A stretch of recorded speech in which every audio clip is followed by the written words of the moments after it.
Hello student, welcome to my YouTube channel Rohit academy. Student, आज हम इस वीडियो में आप लोगों को बताएंगे क्लास 12 का सब्जेक्ट आप लोगों का हिंदी यानी कि समान हिंदी है। कक्षा 12 का आप लोगों का जो विषय है समान हिंदी यानी कि हिंदी है। त्रैमासिक परीक्षा का आप लोगों का ये पेपर है 2025 का, बिल्कुल न्यू पेपर, वायरल पेपर आप लोगों के सामने लेकर के आए हैं। पेपर का संपूर्ण हल के साथ इस वीडियो में बताएंगे ना, आप लोग को समझाएंगे। बस आप लोग वीडियो के अंत तक बने रहिएगा, ठीक है। ये पेपर आप लोगों के सभी के स्कूल कॉलेज में सभी डिस्ट्रिक्ट में यहीं से क्वेश्चन पूछा जाएगा। बाबू आप लोग को जानकारी के लिए बता दें कि ये पेपर जो है त्रैमासिक परीक्षा के लिए तो वेरी इंपॉर्टेंट है, यानी कि बहुत इंपॉर्टेंट है, बहुत ही महत्वपूर्ण पेपर है, क्वेश्चन पेपर है। और अर्धवार्षिक यानी कि हाफ ईयरली एग्जामिनेशन और आप लोग का जो प्री बोर्ड और बोर्ड एग्जाम के लिए भी इंपॉर्टेंट, ठीक है। पूर्णांक जो दिया गया पेपर का जो कोड है यानी कि पैटर्न है MN है। क्या है? MN है। संपूर्ण हल के साथ जो पूर्णांक दिया गया 100 में 100 नंबर, इसको कंप्लीट तरीके से बताएंगे ना, आप लोग को समझाएंगे। साहित्यिक हिंदी के स्टूडेंट भी इसको देख सकते हैं और इसको तैयार कर सकते हैं, ठीक है। सेम इसी प्रकार से क्वेश्चन पूछा जाएगा इसी में से। इसमें पहला क्वेश्चन दिया गया खंड का, यहाँ से हमारा दिया गया जिसमें बहुविकल्पी प्रश्न दिया गया। इसमें पहला क्वेश्चन पूछा गया है कि सरस्वती पत्रिका के प्रथम संपादक हैं,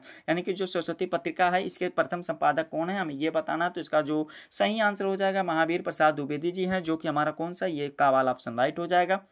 अगला क्वेश्चन दिया गया कि बाला बोधनी पत्रिका के संपादक थे, यानी कि बाला बोधनी पत्रिका के संपादक कौन थे, हमें ये बताना। तो भारतेंद्र हरिश्चंद्र जी थे, जो कि गा वाला ऑप्शन हमारा इसका राइट हो जाएगा। फिर अगला क्वेश्चन दिया गया चंद्रकांता संतति की रचना है, यानी कि किस काल की रचना, हमें ये बताना किस युग की रचना है। तो ये द्विवेदी युग की रचना है। किस युग की रचना है? द्विवेदी युग की रचना है, जो कि हमारा खा वाला ऑप्शन इसका सही हो जाएगा, ठीक है। फिर अगला क्वेश्चन दिया गया भारतेंद्र युग में किस पत्रिका का प्रकाशन हुआ, यानी कि भारतेंद्र युग में किस पत्रिका का प्रकाशन हुआ, हमें यह बताना है। तो कवि वचन सुधा का हुआ था। किसका हुआ था? कवि वचन सुधा का हुआ था, यानी कि हमारा कौन सा राइट आंसर हो जाएगा, ये ग वाला ऑप्शन राइट हो जाएगा, कवि वचन, ठीक है। फिर अगला क्वेश्चन देगा कौन सा वर्णनात्मक निबंध है, यानी कि वर्णनात्मक निबंध कौन सा है, हमें यह बताना। तो आचरण की जो सभ्यता है बाबू, महावीर प्रसाद द्विवेदी जी वाला ना, तो ये आचरण की जो सभ्यता है किसकी है, ये वर्णनात्मक निबंध है, ठीक है। हमारा का वाला ऑप्शन राइट हो जाएगा। फिर अगला क्वेश्चन इसमें देखिए क्या दिया गया, त्रिवेणी किस विधा की रचना है, यानी कि जो त्रिवेणी है ये किस विधा की रचना है, हमें ये बताना है। तो इसका जो सही आंसर हो जाएगा ये बाबू त्रिवेणी जो आचार्य रामचंद्र शुक्ल जी की क्या है, आलोचना है। क्या है? आलोचना है, ठीक है। अगला क्वेश्चन दिया गया चंद्रलेख की विधा है, यानी कि कौन सी विधा में ये बताना। तो ये उपन्यास है बाबू। क्या है? उपन्यास है, जो कि गा वाला ऑप्शन हमारा इसका सही हो जाएगा। फिर अगला क्वेश्चन दिया गया निम्नलिखित में से कौन पत्रिका नहीं, यानी कि पत्रिका कौन सा नहीं, हमें ये बताना है। तो इसका जो सही आंसर हो जाएगा भारत दूरदशा हो जाएगा। क्या हो जाएगा? भारत दूरदशा हो जाएगा, ठीक है। फिर अगला क्वेश्चन दिया गया चिंतामणि की गद्य विधा है, यानी कि चिंतामणि की गद्य विधा क्या है, हमें ये बताना है। तो इसका जो सही आंसर हो जाएगा निबंध है बाबू। क्या है? निबंध है आचार्य चंद्र शुक्ल जी का, ठीक है। फिर अगला क्वेश्चन दिया गया पृथ्वीराज निबंध संग्रह है, यानी कि किसका निबंध संग्रह, हमें यह बताना। तो वसुदेव शरण अग्रवाल जी का, डॉक्टर वसुदेव शरण अग्रवाल जी का है, जो कि क्लास 12 का फर्स्ट चैप्टर है, ठीक है। फिर अगला क्वेश्चन देखो क्या दिया गया, घी के दिए जलाना का सही अर्थ है, यानी कि इसका क्या हो जाएगा, खुशियां मनाना, का वाला ऑप्शन राइट हो जाएगा। फिर अगला क्वेश्चन दिया गया इधर कुआं उधर खाई का सही अर्थ है, सही अर्थ क्या है। तो सभी और परेशानी है। क्या है? सभी और परेशानी है, जो कि घा वाला यानी कि डी वाला ऑप्शन लॉक कर देंगे, यही राइट आंसर है, ठीक है। आगे का क्वेश्चन देख लो। अगला क्वेश्चन 13 वाला दिया गया अद्यप का संधि विच्छेद के लिए सही विकल्प क्या है, यानी कि सही विकल्प इसका क्या है, हमें यह बताना है। तो इसका जो सही आंसर हो जाएगा यदि प्लस क्या हो जाएगा, अपी हो जाएगा, यानी कि हमारा ये घा वाला ऑप्शन इसका भी राइट हो जाएगा। फिर अगला क्वेश्चन देगा भावुक का संधि विच्छेद के लिए सही विकल्प क्या है, हमें यह बताना है। तो 14 का जो सही आंसर हो जाएगा भाव प्लस उक हो जाएगा। क्या हो जाएगा? भाव प्लस उक हो जाएगा, जो कि घा वाला ऑप्शन हमारा इसका सही हो जाएगा। फिर अगला क्वेश्चन 15 वाला दिया गया कि नयनम का संधि विच्छेद के लिए सही विकल्प क्या है, हमें यह बताना है। तो 15 का जो सही आंसर हो जाएगा नैन प्लस माँ हो जाएगा, यानी कि इसका सही आंसर क्या हो जाएगा, घा वाला ऑप्शन राइट हो जाएगा इसका भी, ठीक है। फिर अगला क्वेश्चन 16 वाला दिया गया है कि राजन शब्द का चतुर्थी विभक्ति एक वचन का रूप है, यानी कि इसका एक वचन का रूप क्या है, हमें यह बताना है। तो इसका जो सही आंसर हो जाएगा 16 का राइट आंसर क्या हो जाएगा, रज्ञ हो जाएगा। क्या हो जाएगा? रज्ञ हो जाएगा, जो कि घा वाला ऑप्शन हमारा इसका सही हो जाएगा, ठीक है। फिर अगला क्वेश्चन दिया गया पास और पास शब्द युग्म का सही अर्थ है, यानी कि इसका सही युग्म का सही अर्थ क्या, हमें यह बताना है। तो निकट और जाल होता है। क्या होता है बाबू? निकट और जाल होता है, यानी कि हमारा ये खा वाला ऑप्शन इसका सही हो जाएगा, ठीक है। फिर अगला क्वेश्चन दिया गया तराज तरणी शब्द का सही अर्थ चुन करके बताना है। तराजू मतलब क्या होता है बाबू? सूर्य और नाव होता है, जो कि हमारा का वाला ऑप्शन इसका सही हो जाएगा। फिर अगला क्वेश्चन दिया गया आकाल अकाल शब्द का अर्थ नहीं, यानी कि अकाल शब्द का कौन सा इसमें अर्थ नहीं हमें ये बताना है। तो इसका जो सही आंसर हो जाएगा बाबू कौन सा, 19 का राइट आंसर हो जाएगा मृत्यु नहीं है। क्या है, मृत्यु नहीं है, यानी कि खा वाला ऑप्शन राइट हो जाएगा। फिर अगला क्वेश्चन देखिए, द्विज का सही अर्थ है। द्विज का सही अर्थ क्या होता है, ब्राह्मण होता है बाबू, क्या होता है, ब्राह्मण होता है, जो कि का वाला ऑप्शन राइट हो जाएगा।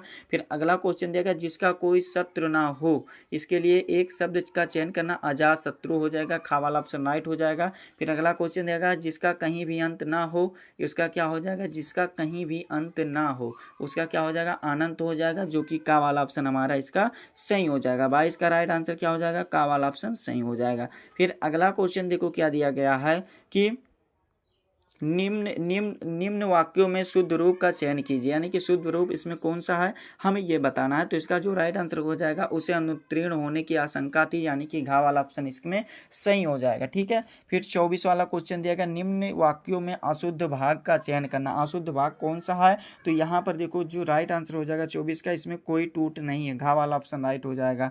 फिर अगला क्वेश्चन दिया गया है 25 वाला कि निम्नलिखित प्रश्नों के सही उत्तर और विकल्प का चयन कीजिए। यहाँ पर क्या दिया गया है कि जब ते श्याम सिधारे पद्यांश में रस है, यानी कि इसमें कौन सा रस है हमें ये बताना है। तो इसमें वियोग श्रृंगार है, क्या है, वियोम श्रृंगार है, सॉरी वियोम है ना, यहाँ पर घा वाला ऑप्शन राइट हो जाएगा। फिर अगला क्वेश्चन दिया गया, श्रृंगार रस का स्थायी भाव है।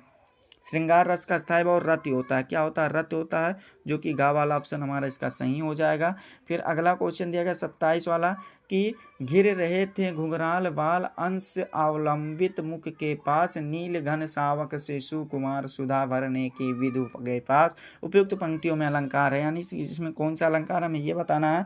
तो 27 का जो राइट आंसर हो जाएगा बाबू उपमा अलंकार है। कौन सा अलंकार है, उपमा अलंकार है, जो कि हमारा खा वाला ऑप्शन इसका राइट हो जाएगा। ठीक है, अगला क्वेश्चन दिया गया, जहाँ उपमेय में उपमान की संभावना की जाए वहाँ अलंकार होता है, यानी कि वहाँ कौन सा अलंकार होता है हमें ये बताना है। तो ये बाबू उत्प्रेक्षा अलंकार होता है। कौन सा अलंकार होता है, उत्प्रेक्षा अलंकार होता है। ठीक है, फिर अगला क्वेश्चन दिया गया है क्या, अगला क्वेश्चन दिया गया है कि सकल मलिन मन दीन दुखारी देखी सासु आन अनुहारी में पद में कौन सा अलंकार है हमें ये बताना है। तो इसमें बाबू जाहिर सी बात है क्या है, चौपाई है बाबू, क्या है, ये चौपाई है। कौन सा छंद है, तो ये चौपाई छंद है। ठीक है, फिर अगला क्वेश्चन दिया गया है कि 30 वाला क्वेश्चन दिया गया है कि पहले और तीसरे चरण में 13-13 मात्राएं और दूसरे और चौथे चरण में 11-11 मात्राएं होती हैं, वह क्या कहलाता है, यानी कि वह क्या कहलाता है हमें ये बताना है। तो इसका जो सही आंसर हो जाएगा बाबू वो दोहा कहलाता है, यानी कि क्या कहलाता है, दोहा कहलाता है, जो कि हमारा गा वाला ऑप्शन इसका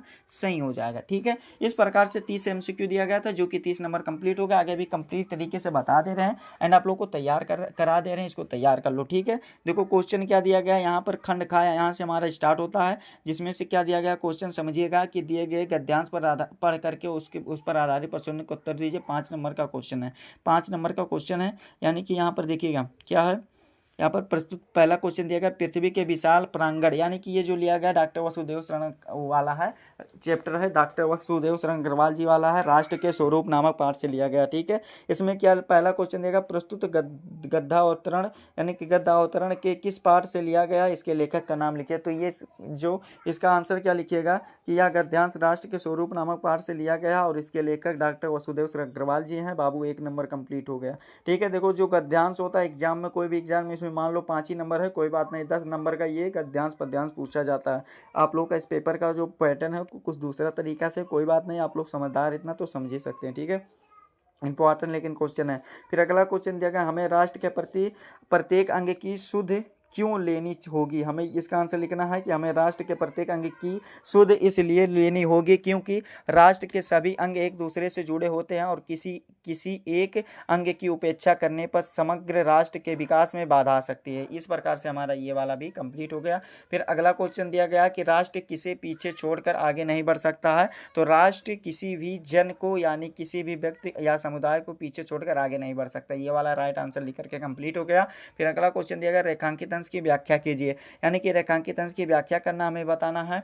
तो इसका आंसर क्या लिखना है, देखिए रेखांकित अंश की व्याख्या हेडिंग बना लेना, इसमें लिखना है राष्ट्र के शरीर के एक भाग में अंधकार और निर्बलता का निवास है तो समग्र राष्ट्र के स्वस्थ उतने अंश के असमर्थ रहेगा कि व्याख्या यह है कि जिस प्रकार शरीर के किसी एक अंग में कमजोरी या बीमारी होने पर पूरा आश्वस्त महसूस करता शरीर आश्वस्त महसूस करता, उसी प्रकार यदि राष्ट्र के किसी भी वर्ग या क्षेत्र में अज्ञानता, गरीबी या पिछड़ापन होगा तो उसका नकारात्मक प्रभाव पूरे राष्ट्र के और विकास व प्रगति पर पड़ेगा। ये वाला भी लिख करके कंप्लीट हो गया। अगला वाला क्वेश्चन दिया गया, समन्वय के मार्ग से क्या प्राप्त होता है? तो इस मार्ग से भरपूर प्रगति और उन्नति प्राप्त हो सकती है, जिससे सभी जातियां और वर्गों को समान अधिकार और समान विकास का अवसर मिलेगा। इस प्रकार से बाबू ये वाला भी लिख करके कंप्लीट हो गया। इसमें अथवा करके दिया गया था, अथवा वाला क्वेश्चन यहाँ पर दिया गया, यह अनुभव कितना चमत्कारी है कि यहाँ जितनी भी अधिक बूढ़ी है उतनी ही अधिक उफुल्लुत। ये वाला आप लोगों का ये दिया गया, तो इसको भी आप लोगों की इच्छा होगी तो तैयार कर लीजिएगा। वैसे एक बता दिए, ठीक है बाबू, वीडियो लंबा हो जाएगा इसीलिए आप लोग को एक ही बता रहे हैं, ठीक। इसको तैयार लेकिन कर लीजिएगा। ये वाला पद्यांश दिया गया, दिए गए पद्यांश पर आधारित प्रश्नों का उत्तर दीजिए। तो देखो ये पद्यांश जो लिया गया ना, इसमें क्वेश्चन पर आते हैं, पद्यांश की इच्छा होगी तो पढ़ लीजिएगा, ये नहीं तो आप लोग इसको देख लो। देखो पद्यांश पर क्वेश्चन क्या दिया गया है कि प्रस्तुत पद्य अवतरण किस पाठ से लिया गया, इसके रचयिता का नाम लिखिए। तो इसका आंसर लिखना है कि यह पद्यांश का शीर्षक केकई का अनुताप है और इसके कवि यानी कि रचयिता मैथिली शरण गुप्त जी हैं। बाबू 1 नंबर इसमें भी कंप्लीट हो गया। फिर अगला क्वेश्चन दिया गया है, रेखांकित अंश की व्याख्या कीजिए। इसका आंसर लिखना है, रेखांकित अंश की व्याख्या हेडिंग बनाना है। इसका आंसर लिखना है कि निज जन्म जन्म में सुने जीव यह मेरा अधिकार, उसे था महासौर्थ ने घेरा। की व्याख्या यह है कि केकई अपने किए पर पश्चाताप करती हुई कहती है कि मेरे इस जीवन को जन्मांतर का अधिकार है, क्योंकि मैं महास्वार्थ में घिर कर ऐसे कुकृत्य कर बैठी। इस प्रकार से बाबू इतना लिख दीजिएगा, 2 नंबर कंप्लीट हो जाएगा। फिर अगला क्वेश्चन दिया गया है कि प्रस्तुत पद्यांश किस महाकाव्य के अंश से है, हमें यह बताना है। तो इसका आंसर क्या हो जाएगा, प्रस्तुत पद्यांश किस महाकाव्य का अंश से है। तो इसको आप लोग को क्या कीजिएगा, इसको आप लोग सभी क्वेश्चन जो आगे का ना इसको तैयार कर लीजिएगा, ठीक है, कहीं से भी। फिर आगे का क्वेश्चन देखो क्या दिया गया है, अथवा करके भी दिया गया एक पद्यांश, तो इसको भी अच्छे तरीके से तैयार कर लीजिएगा। स्क्रीन पर दिखा दे रहे हैं, स्क्रीन को स्क्रीनशॉट मान लीजिएगा। इसको आप लोग क्या कर लीजिएगा, इसको टिक लगा लीजिएगा बुक में या लिख लीजिएगा, नोट कर लीजिएगा। फिर आगे का क्वेश्चन देख लो क्या क्या है। इसमें आप लोगों को लेखक का साहित्य परिचय देना, 7 नंबर का क्वेश्चन है। आचार्य रामचंद्र शुक्ल और आचार्य प्रसाद द्विवेदी जी हैं, यानी कि आचार्य महावीर प्रसाद द्विवेदी जी हैं और क्या है, वसुदेव शरण अग्रवाल जी। तो इनको अच्छे तरीके से जरूर तैयार कर लीजिएगा। 2 नंबर आप लोग का रचनाओं पर मिलेगा, 5 नंबर साहित्य परिचय पर मिलेगा, ठीक है। इसको भी अच्छे तरीके से तैयार कर लीजिएगा। फिर अगला क्वेश्चन दिया गया, निम्नलिखित में से किसी एक कवि का साहित्य परिचय दे तो उनकी प्रमुख रचनाओं का उल्लेख करना है। कृतियों पर प्रकाश डालना, क्या कृतियों पर प्रकाश डालना 7 नंबर का क्वेश्चन है, तो इसको भी अच्छे तरीके से तैयार कर लीजिएगा। जयशंकर प्रसाद जी है, मैथिली शरण गुप्त जी है, महादेवी वर्मा जी हैं, तो इसको भी अच्छे तरीके से आप लोग तैयार कर लीजिएगा, ठीक है। फिर अगला क्वेश्चन दिया गया है कि लाठी कहानी के आधार पर लेखक का उद्देश्य स्पष्ट कीजिए। इसको भी अथवा लाठी कहानी के ये बताना है कि सारांश लिखे, तो ये वाला भी अच्छे तरीके से आप लोग तैयार कर लीजिएगा। बहादुर वाला तैयार कर लीजिएगा, इसको भी आप लोग को बहादुर वाला भी तैयार कर लीजिएगा, ठीक है बाबू।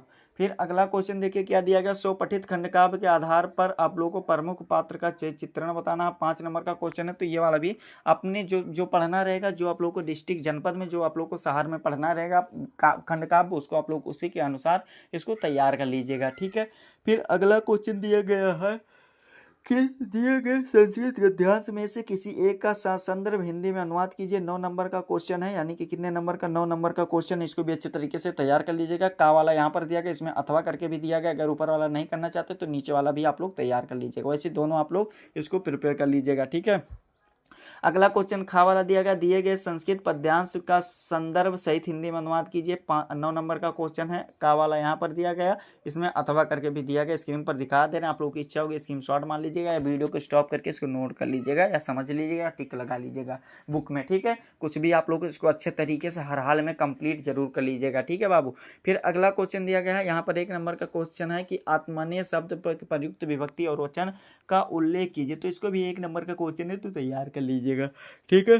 फिर अगला क्वेश्चन 9 दिया गया है कि किसी बैंक शाखा प्रबंधक की पुस्तक एवं लेखन सामग्री की दुकान खोलने हेतु ऋण प्राप्ति के लिए आवेदन पत्र लिखिए, यानी कि लोन लेने के लिए पत्र लिखिए। अथवा करके भी दिया गया है कि समाचार पत्र में विज्ञापन के आधार पर, यानी कि एड्स के आधार पर, जो एड्स एड्स चलाया नहीं जाता है, प्रचार जो किया जाता है विज्ञापन के आधार पर। लिपिक पद पर अपनी नियुक्ति हेतु उस कॉलेज के प्रबंधक को आवेदन पत्र लिखिए।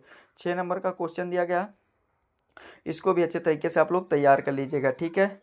फिर अगला क्वेश्चन दिया गया है कि निम्नलिखित विषयों में से किसी एक विषय पर अपनी भाषा शैली पर निबंध लिखिए। 9 नंबर का क्वेश्चन है, तो इसको भी अच्छे तरीके से तैयार कर लीजिएगा। ऑप्शन के तौर पर क्या क्या दिया गया, साहित्यिक और समाज दिया गया, ग्रामीण कृषकों की समस्या दिया गया, मेरी प्रिय पुस्तक दिया गया, पर्यावरण प्रदूषण और कारण और निवारण दिया गया। तो इसको भी अच्छे तरीके से आप लोग 9 नंबर का क्वेश्चन है, इसको भी अच्छे तरीके से आप लोग तैयार कर लीजिएगा, ठीक है। यही था आप लोग का क्लास 12 का पेपर था, जो कि आप लोगों को इस वीडियो में कंप्लीट एंड आप लोगों को फुल सोल्यूशन के साथ बता दिया गया एंड आप लोगों को समझा दिया गया। आप लोगों को ये हमारा प्यारा सा लवली सा वीडियो कैसा लगा है कमेंट करके जरूर बताइएगा। हाँ, अगर आप हमारे चैनल पर नए हो तो बाबू चैनल को सब्सक्राइब कर लीजिएगा, बेल आइकन को दबा दीजिएगा। और आप लोग वीडियो को शेयर नहीं करते हो ना, तो इस वीडियो को क्लास 12 के जितने भी स्टूडेंट होंगे उनके पास अधिक से अधिक जरूर शेयर करके पहुँचा दीजिएगा, ठीक है। चलिए हम आप लोगों से मिलते हैं नेक्स्ट वीडियो में नेक्स्ट टॉपिक के साथ। तब तक के लिए जय हिंद, जय भारत, वंदे मातरम।